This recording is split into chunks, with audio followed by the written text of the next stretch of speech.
ஆலயா cotton வேட்டிகள், ஷர்ட்டுகள், wedding celebration. Kallakurichi மாவட்டம் சின்னசேலம் அருகே நயனார்பாளையத்தில் வீட்டிலிருந்து மாயமான 3 வயது பெண் குழந்தையை போலீசாரும் தீயணைப்பு துறையினரும் இரவு முழுவதும் தேடிய நிலையில் அருகில் இருந்த சோளக்காட்டுக்குள் இருந்து குழந்தை பத்திரமாக மீட்கப்பட்டது. ஹரிஹரன் என்பவரது மகளான கிருத்திஷா என்ற அந்த குழந்தை நேற்று மாலை வீட்டின் பின்புறம் தனியாக விளையாடிக் கொண்டிருந்ததும் சிறிது நேரத்தில் அருகில் இருந்த கிணற்றின் அருகே சென்றதும் சிசிடிவியில் பதிவாகியிருந்தது. குழந்தை கிணற்றில் விழுந்திருக்கலாம் என்ற சந்தேகத்தில் கேமராவை தண்ணீருக்குள் செலுத்தி தீயணைப்புத் துறையினர் இரவு பல மணி நேரமாக தேடினர். இந்த நிலையில் அதிகாலை வீட்டிலிருந்து 1.5 கிலோமீட்டர் தொலைவில் உள்ள சோளக்காட்டுக்குள் அழுது கொண்டிருந்த குழந்தையை தோட்டத்தின் உரிமையாளர் அழைத்து வந்து பெற்றோரிடம் ஒப்படைத்தார்.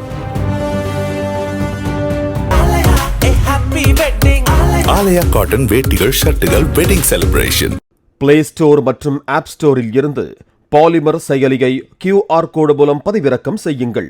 செய்திகளை உடனுக்குடன் பெறுங்கள்.